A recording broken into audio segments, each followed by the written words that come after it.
নমস্কার, বাঙালির পেট পূজা চ্যানেলে আপনাদের সকলকে জানাই স্বাগত। আজকে আমি আপনাদের সঙ্গে শেয়ার করছি ছোট আর মাছের রেসিপি।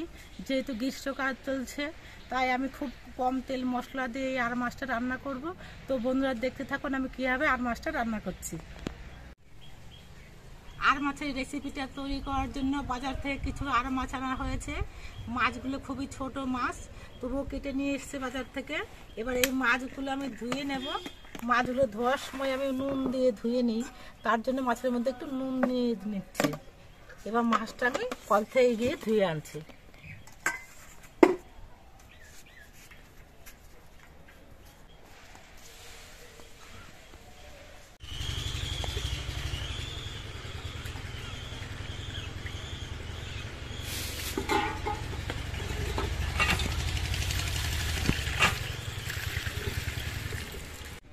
মাছগুলো আমি ধুয়ে পরিষ্কার করে নিয়েছি।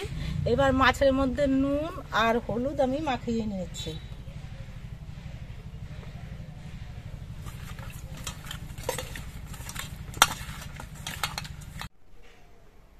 আর মাছের ঝোলটা আমি আলু দিয়ে রান্না করব। তার জন্য দুটো আমি বড় সাইজের আলু নিয়েছি। এই আলুগুলো আমি ছুলে নিয়ে গোল গোল করে কেটে নিয়েছি।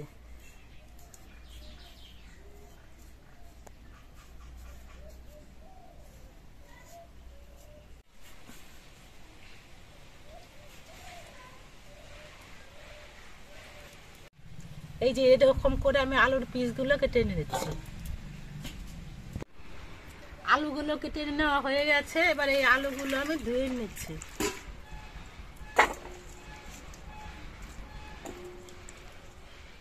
মাছটা আমি কাঁচা লঙ্কা দিয়ে রান্না করব। তার জন্য আমি কয়েকটা কাঁচা লঙ্কা বেটে নিচ্ছি, আর তার সঙ্গে 1 চামচ কাঁচা জিরে নিয়ে নিচ্ছি।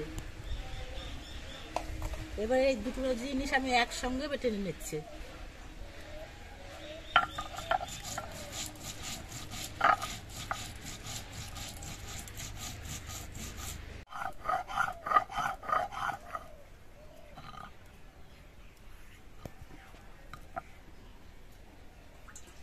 জিরে আর লঙ্কাটা বাটা হয়ে গেছে। এটা আমি একটা বাটির মধ্যে তুলে রাখছি।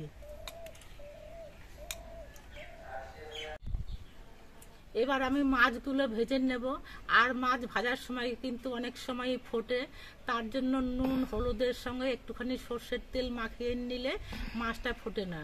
আমি নুন হলুদ মাখানোর সময় সর্ষের তেল দিতে ভুলে গেছিলাম, তো তার জন্য এখন আমি একটু সর্ষের তেল মাছের মধ্যে মাখিয়ে নিচ্ছি।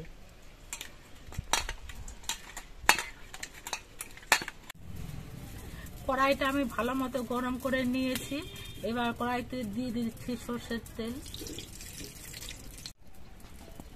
তেলটা গরম হয়ে গেছে। এবার মাছগুলো আমি ভেজে নিচ্ছি।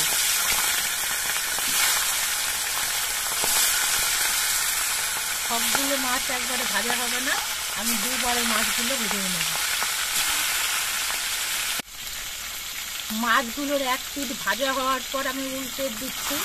মাছগুলো আমি খুব কড়া করে ভাজবো না, মাঝারিভাবে মাছগুলো ভেজে নেব, কারণ গঙ্গার একদম টাটকা মাছ, এজন্য এটা কড়া করে ভাজার কোনো প্রয়োজন নেই।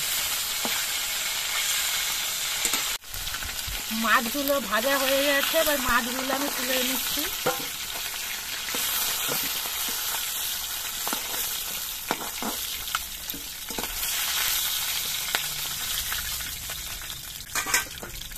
বাকি মাছগুলো ভেজে নিচ্ছি।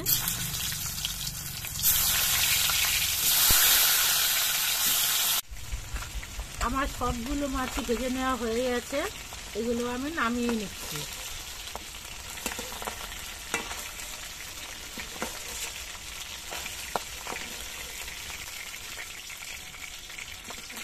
কড়াইতে যেটুকু তেল আছে এই তেলেই মাছটা রান্না হয়ে যাবে। এবারে এই তেলের মধ্যে আমি অল্প একটু জিরে দিয়ে দিচ্ছি। জিরেটা ভাজা হয়ে যাওয়ার পর এর মধ্যে আলুগুলো দিয়ে দিচ্ছি।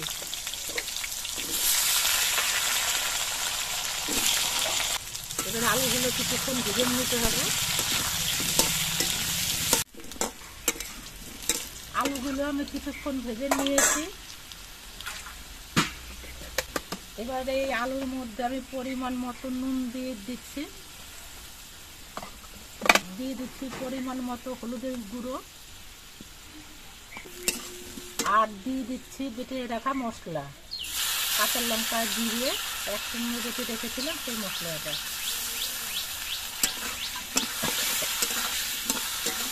এবার সব কিছু দিয়ে আলুটাকে আরো কিছুক্ষণ কষিয়ে নেব।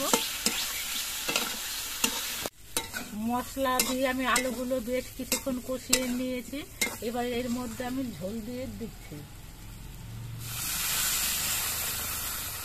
আর মাছের খুব ঝোল ভালো লাগবে না, এই জন্য আমি অল্প করে ঝোল দিচ্ছি। আলুগুলো সেদ্ধ হবে আর একটু ঘন ঝোল থাকবে।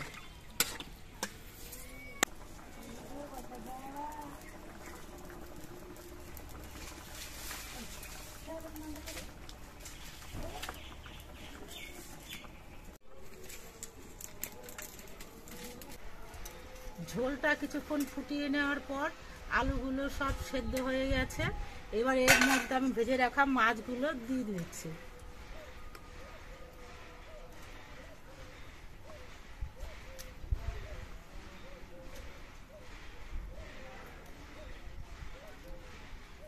মাছ দিয়ে আরো 5 মিনিটের মতো আমি ফুটিয়ে নেব।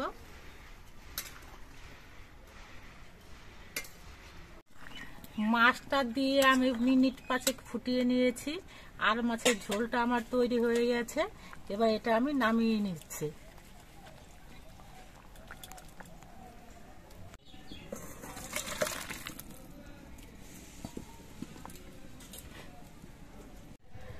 মাছের ঝোলটাতে কোনো প্রকার শুকনো লঙ্কা দেওয়া হয়নি বলে ঝোলটা দেখতে একটু সাদা সাদা লাগছে, কিন্তু শুকনো লঙ্কার ঝাল এই গরমের মধ্যে না খাওয়াই ভালো।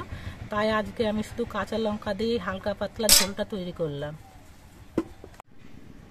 আপনারা দেখতে পেলেন আমি কিভাবে আর মাছের ঝোলটা তৈরি করলাম। এরকম কম তেল মশলা দিয়ে হালকা পাতলা ঝোল তৈরি করে গরমের সময় খাবেন, খেতেও ভালো লাগবে আর শরীরের পক্ষেও ভালো হবে। আর আমাদের ভিডিওটা আপনাদের কেমন লাগলো, যদি ভালো লাগে চ্যানেলটাকে সাবস্ক্রাইব করে দিয়ে আমাদের পাশে থাকবেন।